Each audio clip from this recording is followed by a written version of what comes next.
like to put together my graphic tees so that I can wear them and feel comfortable anywhere from casual non-work day up to a business attire.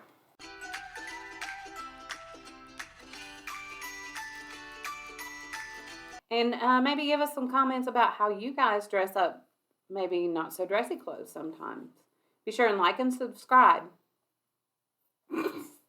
Susan on that like and subscribe. I'm going to say it all the time. She is down if you guys ever forget. Okay, guys, now we're going to talk about how to do have a productive and a positive work environment.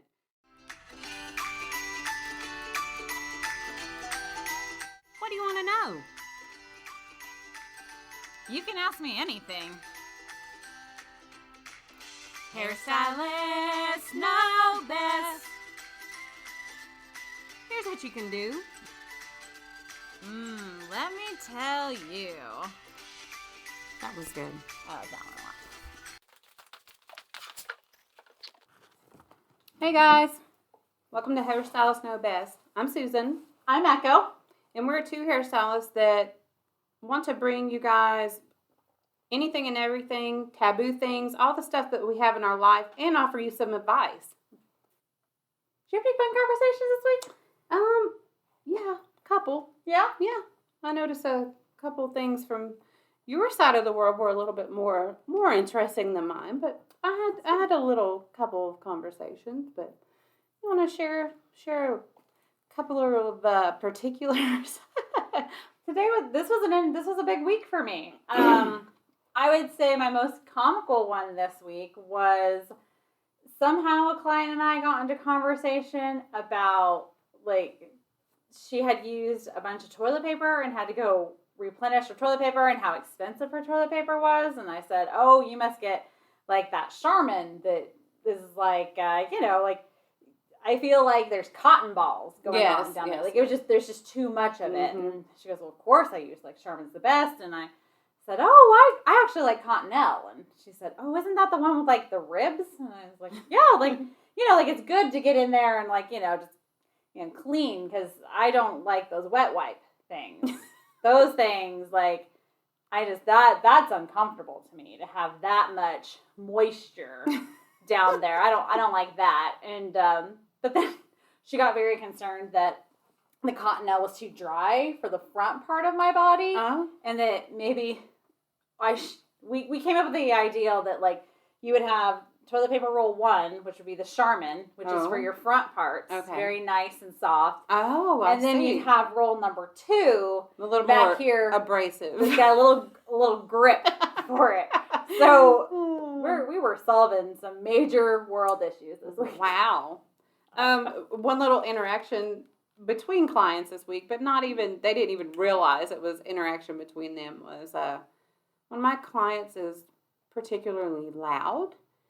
And as soon as I knew she was coming in and I knew the client that Echo was having come in, I said, oh no, not these two in here together. Because Echo's client truly enjoys her quiet time and their one-on-one time together. And my client's over there in the corner just blah, blah, blah, blah, blah, talking loud like normal. That's her normal tone. But luckily, I'm able to be like, it's just that lady over there just, would, if you could respect some of her quiet time. I didn't know what other way to put it, but, so then she lowered her voice and quickly got loud again, but we did okay. And I think your client was okay. She really was fine with that particular person in here, so. Yeah, my client that day was extra, in a better mood than she has been in previous appointments, and she was a little more forgiving of extra sounds, and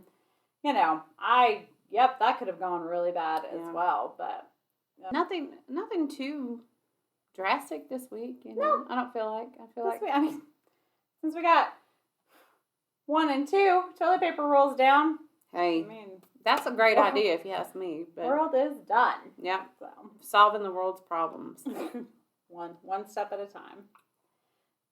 So, in case anybody was wondering how I picked out this outfit today, we're going to show you a clip right now. Thing I really like and enjoy is graphic tees, whether it have like a fun picture on it or some of these fun little sayings. But I can't really show up to work and feel professional in my dress pants, but just straight up wearing a t-shirt. So how I like to get around it is I like to pair it with a nice kind of, this is even almost like a suit jacket. But again, this looks unclean, unkept. So you'll just grab 2 hair ties. I'm going to turn towards my mirror so I can see what I'm doing. I'll still describe. Kind of figure out where it hits you. Put that on your hip. Turn it up. Make 1, 2, get it decently tight.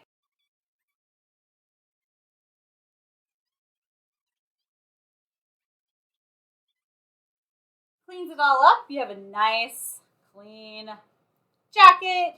I always have to roll mine up. And you're wearing your outfit, so it's fitted nicely and it's not totally, and you take your time, it's not cattywampus.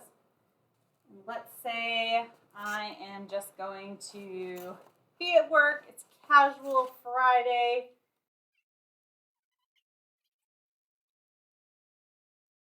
At that point, find yourself another, maybe a little bit sportier jacket. A little more fun to wear with your Zaya leggings, of course. Not Zaya, of course. I have other leggings. It's just always my favorite. So, again, I'm going to find where my spot is.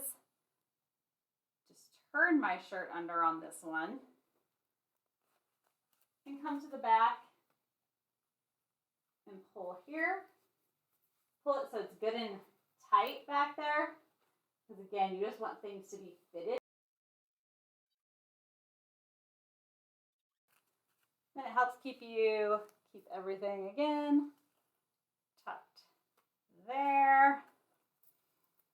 And again, it's just a little bit nicer, cleaner line.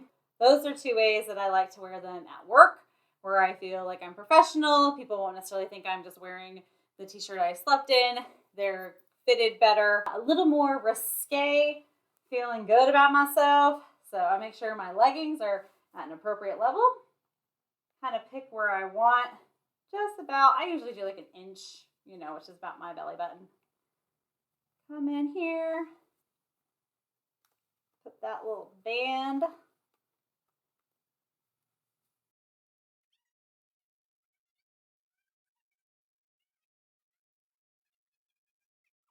Crop topped if you want. That is way more crop top than I would ever wear. So when I do get it like that, I'll just take it down a notch pretty easily, tuck it back under, and that's about where I'm gonna wear it. So I hope you guys enjoyed how I look in my closet and style my graphic tees so that I feel fit for the occasion, but still get to say all my fun, quirky things. Give us some comments below what you guys think about that and if that was useful.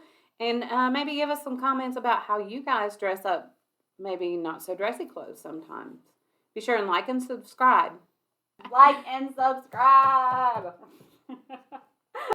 First of all, what I want to say is, like, more than anything, to be productive at work, you have to stay focused on your work, no matter what your work is. Because if you bring things from your personal life into work, your mood is going to be really crappy and you are not going to do your best work. I, for instance, just real quick, have a long-time client that I may have talked about this before, but I don't know. Anyway, the day I came back from work after my mom died, I cut her hair. And she was a brand new client. And in my opinion, it was the worst haircut I had done since hair school. But just showing, like, your emotions, your mentality, all that stuff like that just reflects so much on our work too, like overly particularly. It's not just we messed up paperwork. Oh, whoops, your haircut's really not good. And I honestly never expected that lady to come back to me, but she has an appointment in like 2 weeks. So she's been my client for 8.5 years now. So, with us, your kids are aggravating you. Your husband's on your nerves, or the dog is, I don't know what, using the bathroom in the house. I don't know, but you come into work and you're in just such a mood sometimes. And then you just literally have to take a calm down and reset yourself, because if you're not being positive, it shows on your work no matter what. And it shows to your coworkers, because, that's one thing that I have had in the past too, is that a very terrible work environment.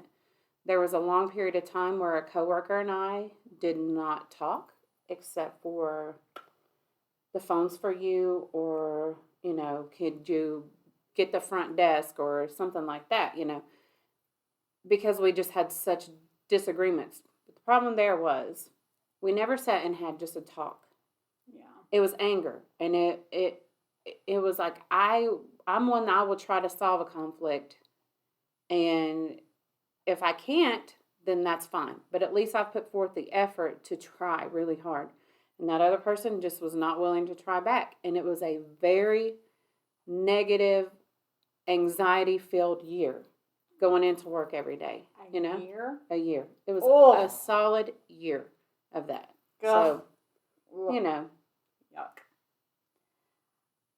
I remember when I took my first job as a manager, and it had nothing to do with hair whatsoever. I was managing a pizza parlor, might be what we would call it. I was managing a pizza parlor, big job when I was 18 years old. And the owner of the parlor said, the pizza place, said, when you come into work, you're not allowed to have a bad day. And essentially, his big thing was, whatever happened, like once I come in, I can't let my stuff that's going on at home, what was going on with my boyfriend or whatever, affect the people who was our customers. Like, it was about them. It was about, are they having a good experience at Captain Tony's Pizza? So, I guess when I went into being a hairdresser, it was that same mentality. People didn't, if I was having a bad day, people didn't come to sit in this chair to hear me talk about having a bad day. It was, if they want to talk about their bad day, that's their thing. That's what we're here for. But that totally trickles into your coworkers. Certain coworkers that when they hit the door, you can just see the look on their face, like, oh, yep. What mood are they in today? Yeah, so-and-so's in a mood.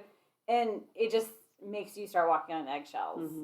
And anytime there's eggshells in a work environment, I think that is red flags all over for people not to be positive or productive.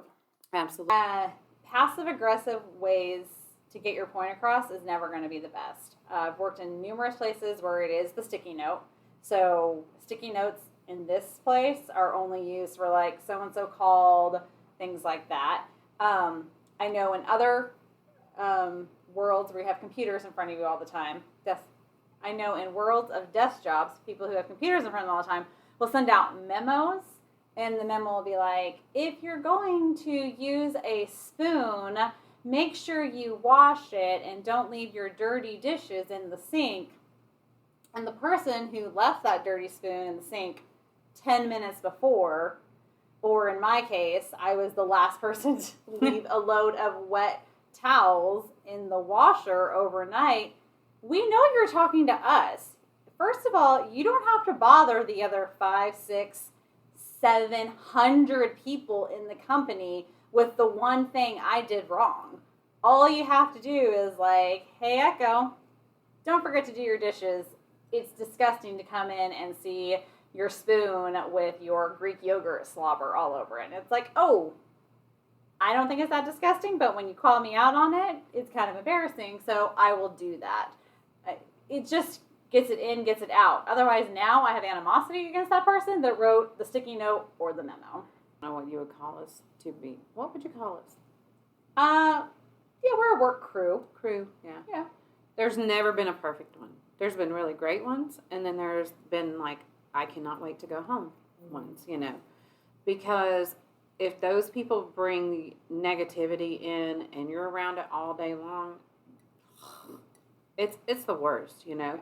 And or even just like where you have like 2 productive people and 8 non-productive, or 100 non-productive, and then you're not positive because you're mad at those people all the time. You know? You can just do a little extra thing that's going to help someone else out. It's going to encourage them the next week to do a little extra thing, right? Like, we all know these little, like, pay it forward. They did a whole movie on it. Yes.